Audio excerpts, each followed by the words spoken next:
140 miles over the vast western Pacific from Japan to Formosa. Unimportant?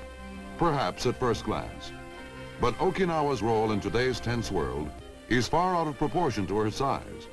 In area equal to half that of Rhode Island, Okinawa is a vital outpost in the free world's defense network, less than 400 miles from the coast of communist China.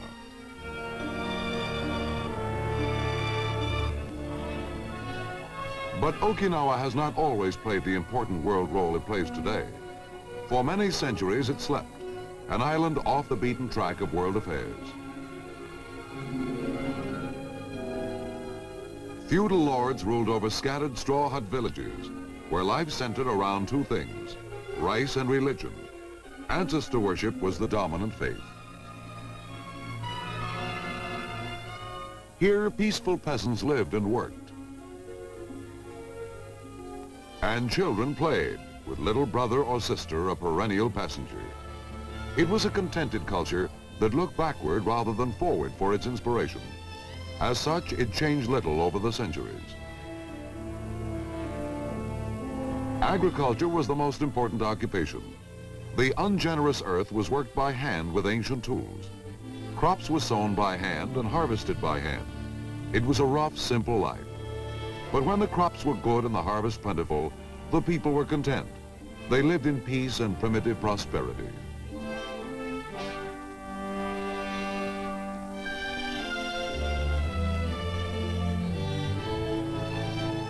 The harvest occupied everyone. It was the women's work to separate the grain from the chaff. It took strenuous shaking to sift the rice kernels through a straw sieve, a method as old as farming itself.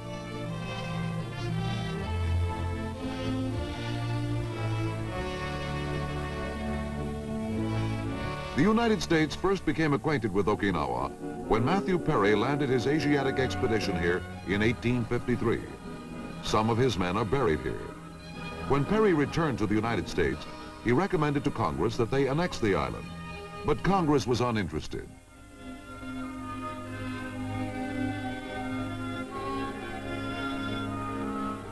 It was not until 1871 that anyone expressed further interest in the primitive little island. At that time, Japan incorporated it into her empire. The Japanese gave Okinawa their language and introduced the natives to the more advanced Japanese culture. The dance in particular became important, and the Okinawans, always an easygoing, friendly people, took pleasure in many celebrations featuring the highly stylized Oriental dance.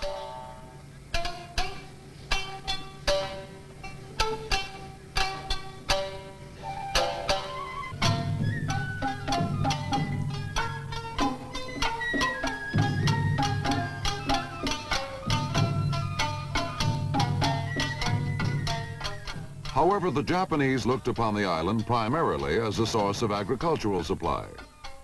And so life in Okinawa changed very little over the years until the outbreak of World War II.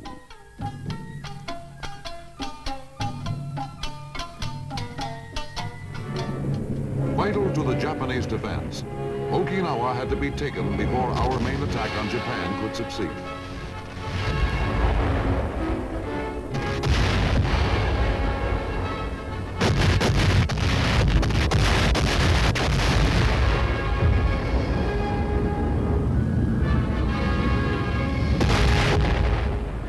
After the most tremendous naval and air pounding of the Pacific War, American troops landed on Okinawa.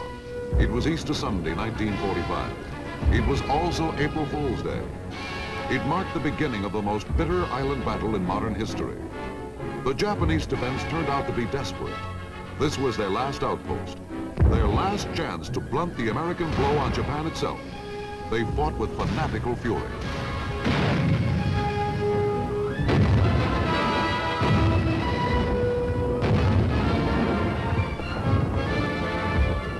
And the island gave its rugged support. Deep caves, jagged ridges, and steep cliffs all aided the enemy. It was a slow, difficult, dangerous process, an individual operation against each and every Japanese soldier. It was a tough way to fight on a tough little island. Okinawa earned the name the Rock.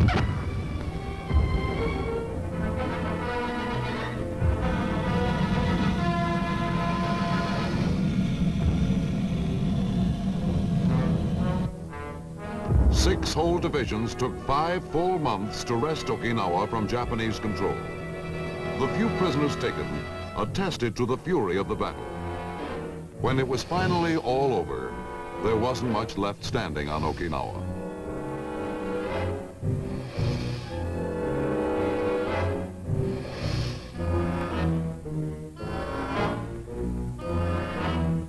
Naha, the capital, was a shambles. We had no time to fix it either, because the rock was the staging area for the assault on Japan. But that assault never came.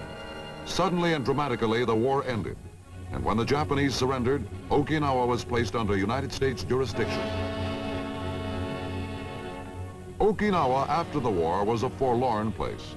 Equipment shot up during the fighting. And equipment piled up for the invasion of Japan lay around to rot and rust away. The rock was forgotten.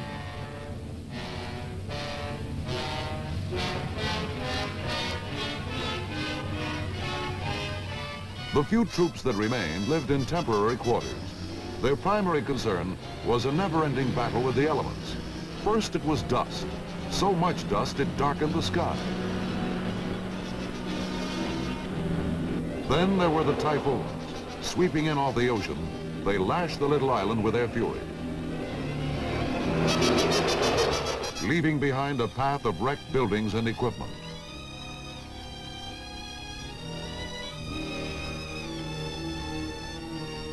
And afterwards, mud, bogging down everything to a crawl.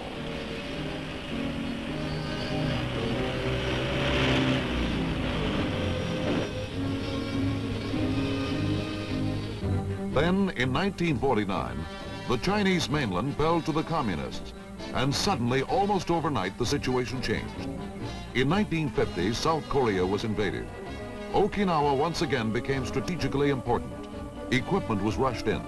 New facilities had to be built. New runways, new roads, and new buildings. We had to make Okinawa strong.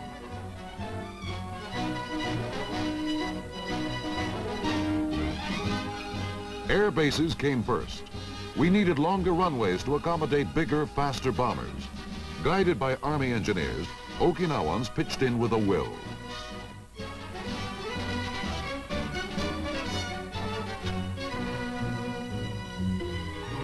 Heavy equipment was brought in, and men who had never even seen steamrollers were taught to operate them. Concrete and steel and human sweat gave us a first-class airbase in operation in time to support the Korean War. Day after day, plane after plane, the B-29s roared up from their Okinawan bases. Out over the Yellow Sea, 1,000 miles on missions over North Korea to blast strongholds held by the communist enemy.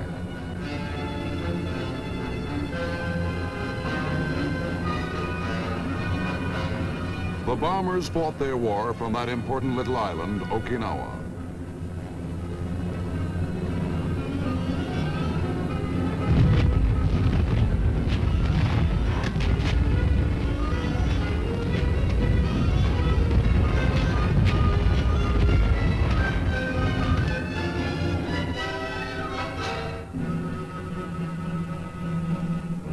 But the air bases were only the beginning.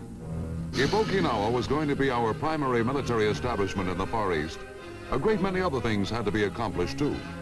Barracks, headquarters, warehouses, depots, and other facilities were entirely inadequate. New typhoon-proof permanent buildings had to be constructed. To keep costs at a minimum, contracts were let out to Japanese and Philippine companies. Okinawans were taught new trades. Many became skilled bricklayers, steel riggers, painters, and carpenters. And Okinawa blossomed out in a boom of construction activity.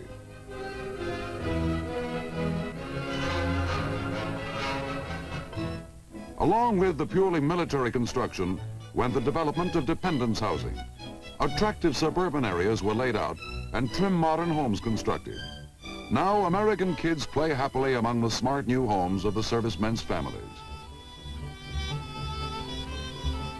If a soldier's wife runs short of soap or breakfast cereal, there are modern American-style supermarkets with complete stocks of the same merchandise she might expect to find back home. There's even somebody to help with the grocery cart. The Interfaith Chapel, recently erected at Sukiran, is a handsome example of the clean modern lines to be seen in Okinawa's new construction.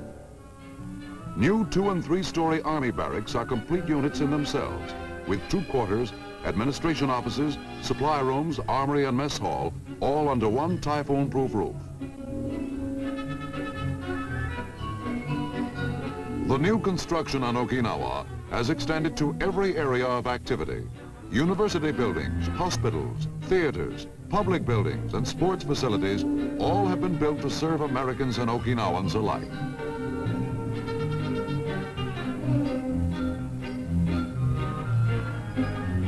Striking is the architecture of this island, and the beautiful RICOM headquarters building is perhaps the crowning achievement. Of credit to Okinawans and Americans, it is a blend of the best in modern design and functional styling. This is a building worthy of any great city anywhere.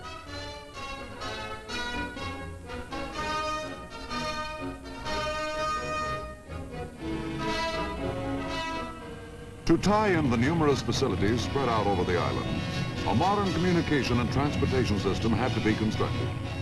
Before the American occupation, there were few paved roads on Okinawa.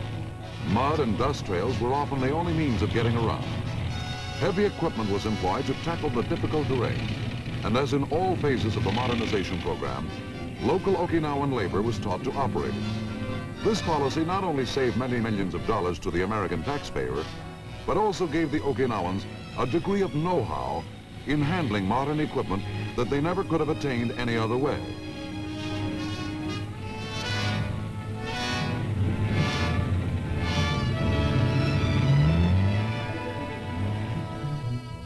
And so together we built a modern highway system.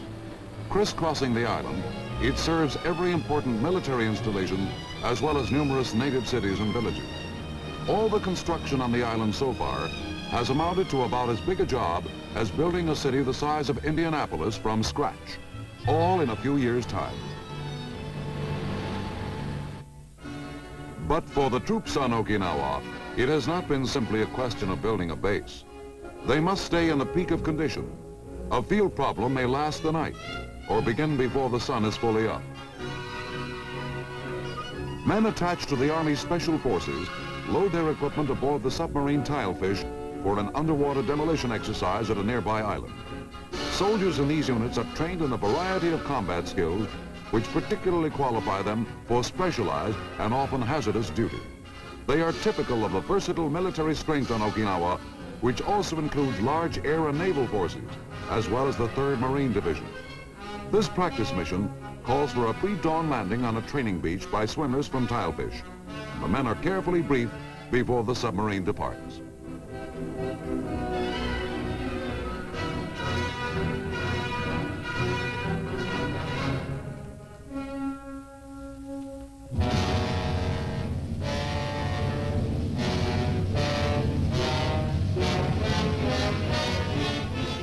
Tilefish approaches the target area at full speed as the swimmers prepare to leave on their mission.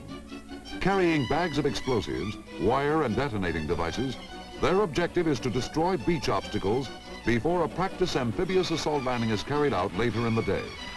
Training such as this in Okinawa's rugged waters makes these men outstanding as versatile combat-ready soldiers.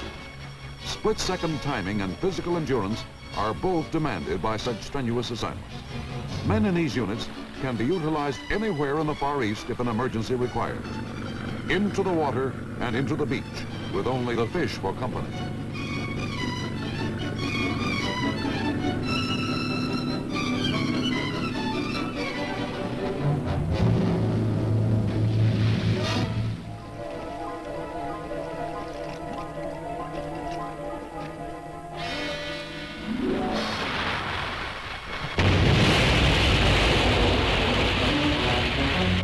Mission accomplished, and the men swim into the sea again, where they are picked up by a high-speed craft a few hundred yards off the beach.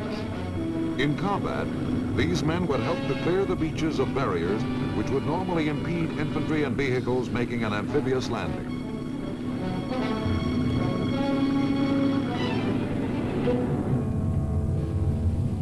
Constant practice in the offensive and defensive phases of amphibious operations pays off in troops well trained to handle any invasion attempt.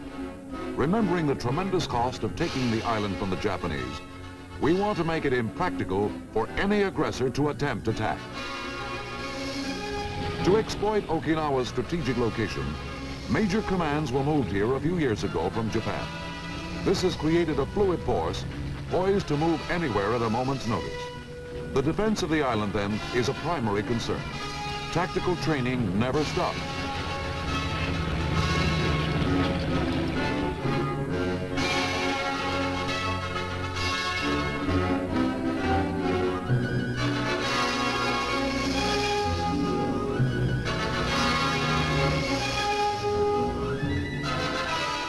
In these operations, new techniques are constantly employed and new equipment tested out under battlefield conditions.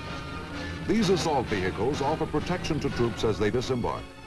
Only through this constant training are commands kept at top efficiency, and WWII, the Ryukyu's command, intends to keep it that way.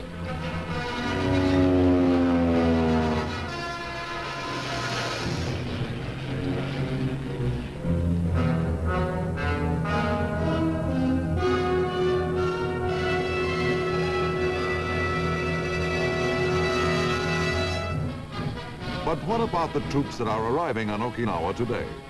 What do they find on this, our most important military base in the Far East? Personnel assigned to Okinawa today will find a modern community, in most respects very similar to many communities in America. They will find a place where they can settle their families and live as Americans and good neighbors in this Okinawan community.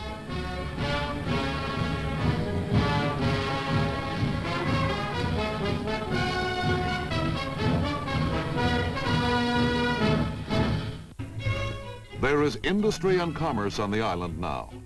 Many small plants and factories manufacture products which have become important to the Okinawan economy. The ancient art of the glass blower is one of the many individual skills applied by the industrious Ryukyuan.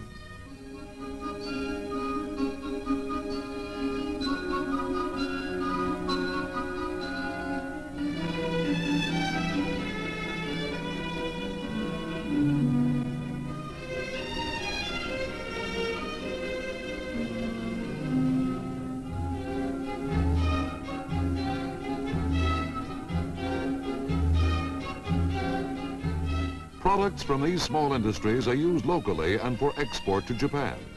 Many lovely shapes and designs, both decorative and functional, emerge from the production line in this tiny factory. Restaurants like the famous Tea House of the August Moon are a booming business. The movies have become popular with both American and Japanese products shown.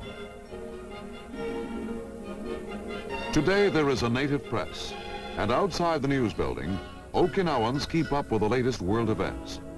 Democratic ideas have found hospitable soil in Okinawa, and citizens now elect their own legislature as well as most local officials. Here, Mr. Jugo Toma is installed in Okinawa's highest office, that of Chief Executive, while high-ranking Okinawans and Americans look on. There is a blending of the new and the old here, of the East and the West.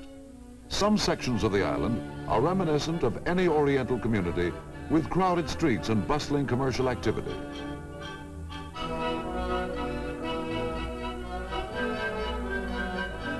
There are ultra-modern department stores.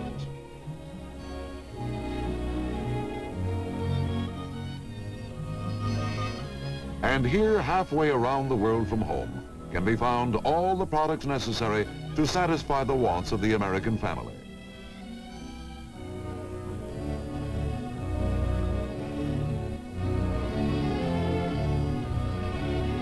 These stores, staffed by native Okinawans, do a booming business with the serviceman shopper.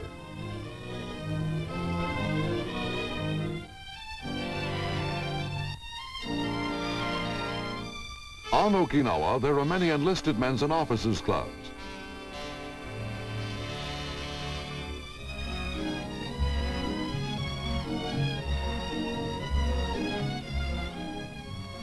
Supported entirely by members' dues, they provide many facilities for family recreation. The swimming pool is always popular.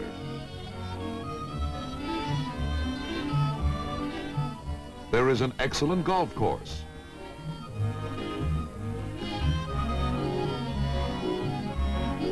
Volleyball courts. And tennis. Here too can be found the extended pleasures of a summer vacation. Okinawa abounds in lovely beaches, and on this semi-tropic island, the swimming is good from March to November. Everybody takes advantage of the water.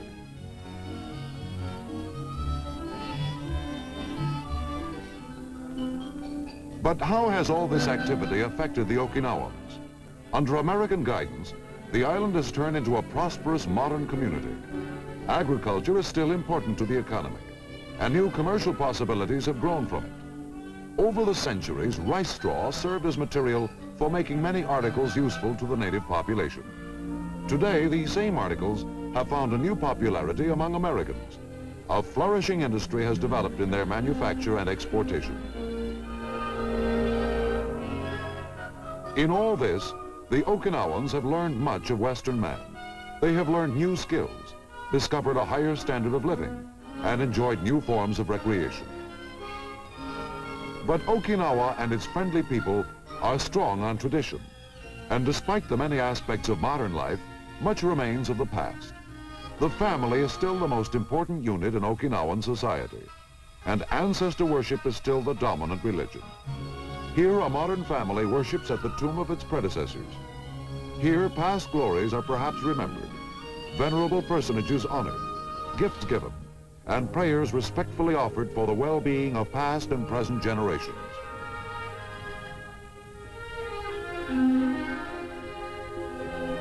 Inside the more elaborate shrines, the same simple ceremony pays respect to those who have gone before.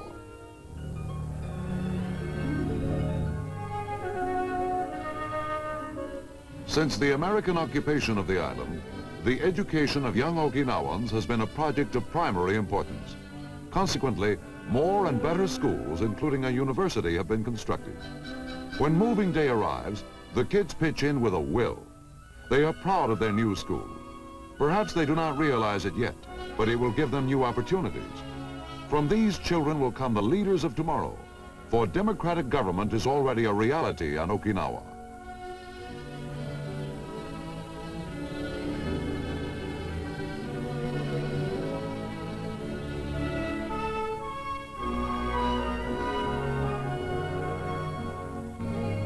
Many things in Okinawan life have changed only superficially under the American influence.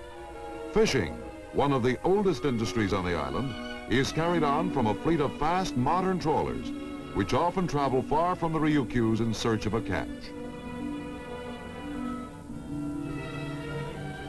The island's location in the modern air age makes it vitally important as a stop-off for commercial airliners on long trans-Pacific flights. Heavy air traffic is one more reason why Okinawa's future is brighter today than at any time in the island's long history. More than 100 years ago, Commodore Perry's expedition recognized Okinawa's geographical importance. Today, Pacific air travel is safer and more comfortable because of it.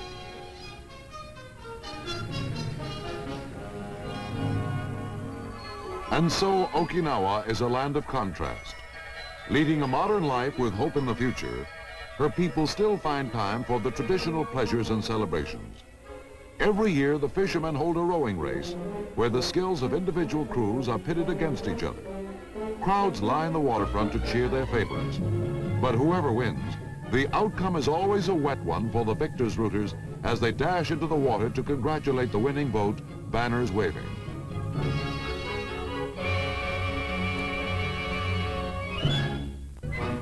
Like all people everywhere, the Okinawans love a parade. The 100th anniversary of Commodore Perry's visit offers both Okinawans and Americans a chance to celebrate.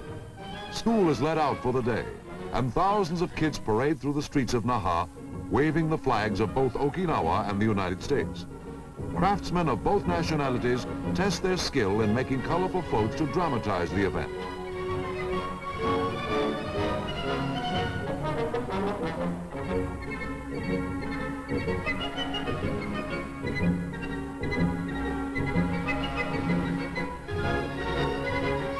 An oriental version of the Commodore and his valiant crew pleases the crowd.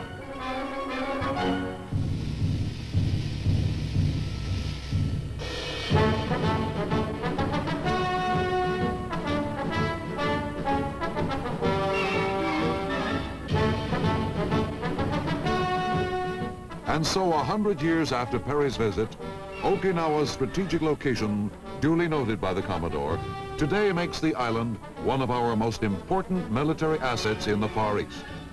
Following the carnival of floats, there is a traditional sport.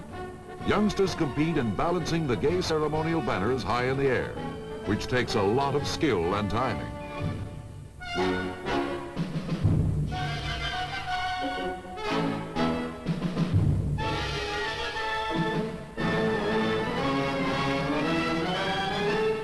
Then it becomes our turn to celebrate. And in a similar way, the Army puts on its traditional show, the military parade. Its precision is a contrast to the carefree Okinawan spectacle, and also a reminder of Far Eastern tensions. For in this area of the world, where totalitarian aggression is a constant threat, islands of freedom like Okinawa must be kept inviolate. Under our guidance, Okinawa has progressed markedly and gained much. But no matter how much we do for the island and its friendly people, we will have received much more in return. For as President Eisenhower has stated, Okinawa Island is now regarded as a major defense bastion in the Far East, officially known to the public as America's keystone of the Pacific.